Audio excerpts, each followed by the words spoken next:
हुजूर इकरम और हज़रत अबू बकर सदीक़ की दोस्ती का खूबसूरत वाक़या। हज़रत अबू बकर का असल नाम अब्दुल्ला बिन अबी कहाफ़ा था। वो कुरैश के माज़िज़ और नर्म मिजाज शख्स थे। मक्का में उनका शुमार तालीम याफ्ता और कामयाब ताजरों में होता था।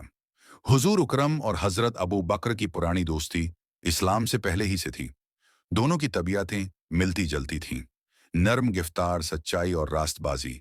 यही वजह थी कि जब हुजूर ने नबूत का ऐलान किया तो हजरत अबू बकर ने बगैर किसी सवाल के फौरन ईमान ले लिया। हजरत अबू बकर ने इस्लाम कबूल करते ही अपनी पूरी दौलत, वक्त और सलाहियत दीन की खिदमत के लिए वक्फ कर दी।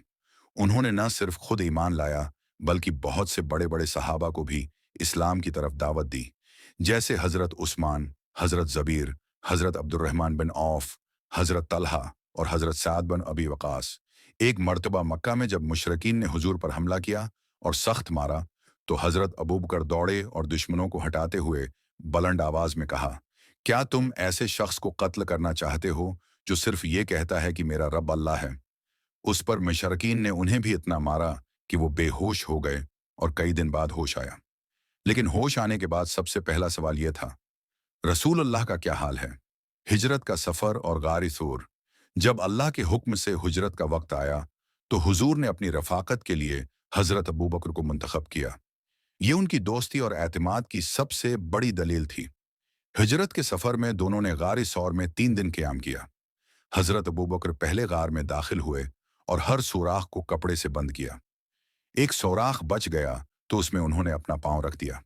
रात को एक सांप ने उनके पांव को काट लिया, मगर उन्होंने सब्र किया ताकि रसूल अल्लाह की नींद खराब ना हो। आंसू बहने लगे तो रसूल अल्लाह बीदार हुए और अपने लुआब दिहन से जख्म को शफा दे दी। उसी दौरान हजरत अबू बकर घबरा कर बोले, या रसूल अल्लाह, अगर वो लोग नीचे देखेंगे तो हमें देख लेंगे। रसूल अल्लाह ने फरमाया, अय अबू बकर, गम ना करो, बेशक अल्लाह हमारे साथ है। सूरह तौबा आयत 40। ये वाकया इस दोस्ती की सबसे अजीम झलक है। मदीना की जिंदगी मदीना मुनव्वरा पहुंचने के बाद भी हजरत अबू बकर हर वक्त हुजूर के करीब रहे।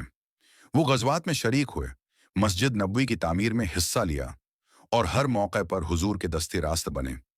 एक बार नबी अकरम ने सहाबा से फरमाया कि अल्लाह की राह में जो कुछ दे सकते हो ले आओ। हजरत उम्र आधा माल ले आए और हजरत अबू बकर अपना पूरा घर बार अल्लाह की राह में ले आए। जब हुजूर ने पूछा, अबू बकर, अपने घर वालों के लिए क्या छोड़ा है? उन्होंने जवाब दिया, या रसूलुल्लाह, मैंने उनके लिए अल्लाह और उसका रसूल छोड़ा है।